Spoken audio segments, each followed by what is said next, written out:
What do you think then? Where's Dave gone? Is the police here? Is it the police? I like accents, me. Has anybody got an accent?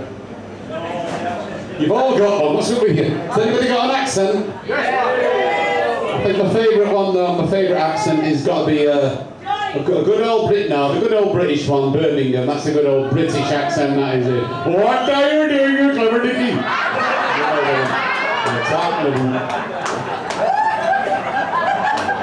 What's he limping for? What are you limping for? The social's not in here. You're all right. Social's not in. You're all right in here. Hey, when I go and sign on, I take a Zimmer frame, me, when I sign on. See, there's fuck all wrong with the sun running on the beach today. Go on, fucking off it. He's laughing, so we're all right. Aye, good old accent's got to be the Geordie one, hasn't it? So this Geordie, right, these two Geordies, one might be a Mackham and a Geordie got married, there you go. Let's keep it friendly.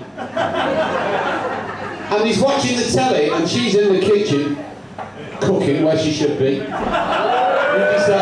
You decide which is a Geordie and which is a Mackham out of them. I'm not going any further than that. And he shouts to her, "Here, pet! We've won the lottery!" We have won the lottery. I'll tell you so later. She shouts, "Why, that's canny!" He said, "No." I know. So what we're going to do with all the money, like? Yeah, we want to send more Johnny down to London so he can learn to speak proper, just like we did. I can't repeat everything in English, man. You've got the gist of it, haven't you? They want to send their son down so he can speak properly. So he's on the phone, he said, "Well, it's Johnny Water here." It's from this really posh school in London. "We've won the lottery." He said, "All right, could I help you?" "Yeah, well, I've won the lottery. I was on the telly, like. Won the lottery." He said, "Well, how can I help you?" "Well, we want to send more Johnny down to you so he can learn to speak proper, just like we did."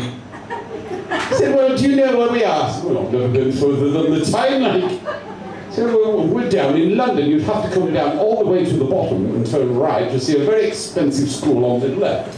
That's our language school there.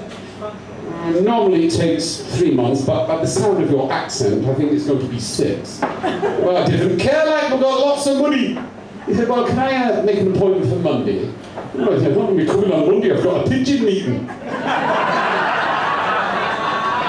So Tuesday, he's gone all the way down with his little Johnny, and he's gone into the headmaster's office. He said, "Ah, remember me on the phone? So why, Johnny, I want you to teach him proper English, like." "Well, yes, I told him it'd be around about 6 months." So he went back after 6 months. He's gone all the way. He's waited. He's not seen his little Johnny for 6 months. He's gone all the way back down to London. And he's gone into the headmaster's office. "Did I remember me from 6 months ago? I brought Lord Johnny down here. How was he doing?"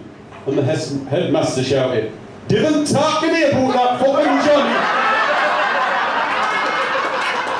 It's a catchy accent, isn't it?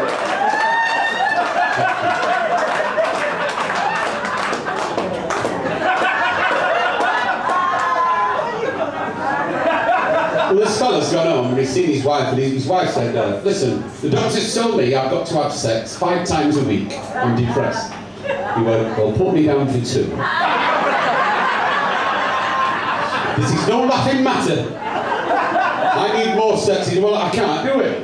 I just can't do it. So I need some, that Viagra doesn't work." He said, "Well, I've heard that live snails cooked that night, they're a very good aphrodisiac."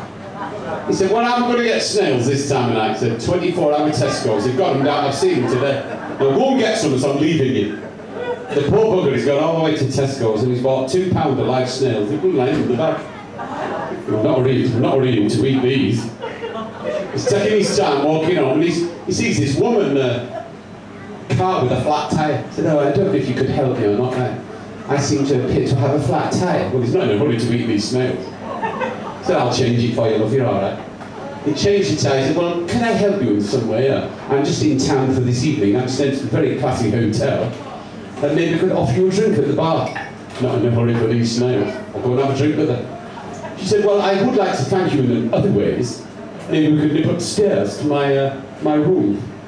"God, I'm not in a hurry to eat these snails and a bit of fresh. Nobody's going to know nothing." He's fell asleep, the dozy bastard. 2 hours he was there. He woke up, he shit himself, he looked at the clock, went, Jesus, he's grabbed his snails, he's run all the way home, he's got to his front gate, on the door. He tripped up and all the fucking snails went all over, crawling all over the place. She opens the front door, she said, where have you been? Quick as a flash, he looked down. He said, come on lads, not far now.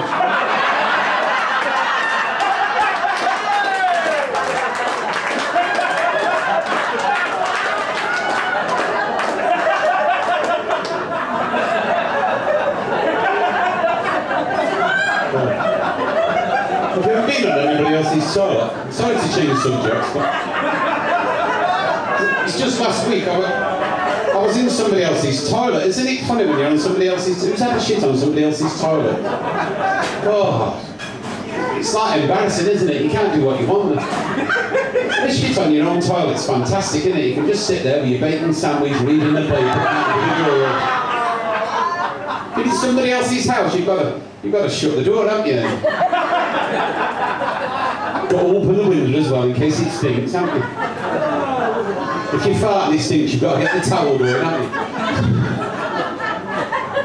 How is it when you're on your own toilet? You can always do the nice 2-inch Cadbury's fingers, can't you? When you're on somebody else's toilet, it's always that 18-inch long, 4 inches round picnic. Trying to chop a big one up into little bits. If it pops into the water, oh, if you're on a posh toilet that just put bleach down, it peppers your arse. In a posh house, pull a sheet of paper, Eisel. Eisel, you can't wipe your arse on Eisel, can you? Why can't you wipe your arse on Eisel? It's hard, slips, skids off. There's no grip, you've got to crunch it up, haven't you? The worst bit is, this is the worst place to have it. You might have this already. The worst place to do it is in the public toilets, isn't it? After you've been for an Indian. And they've shut the door, you and your stupid mates, they've all pissed off and left you because you just said, listen, Tommy, I'm back for the shit. My stomach's going after that curry. They've shut the door, it's 2 in the morning. What you're going to have to do is bang into that local toilets down there. Public toilets are a nuisance, aren't they? Especially when you're dying for that curry's coming up and going to splatter in. And every time you go in a public loo, I don't know what they're doing in there, but it's always engaged, isn't it? Engaged. I thought to myself, Jesus, there's one. The door's ajar. I'll drop your trousers and I backed in.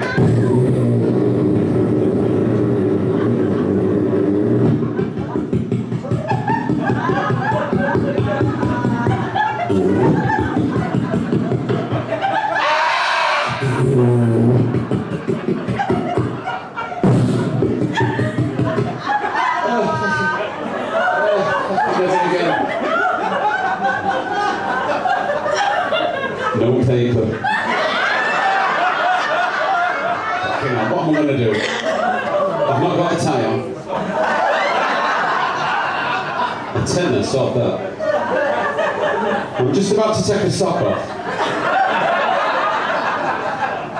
And this fella behind me tapped me on the shoulder.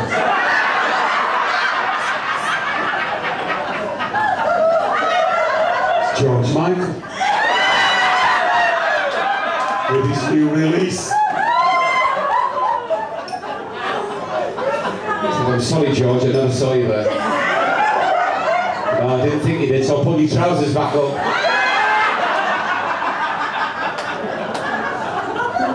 Dave, you'll have to come back and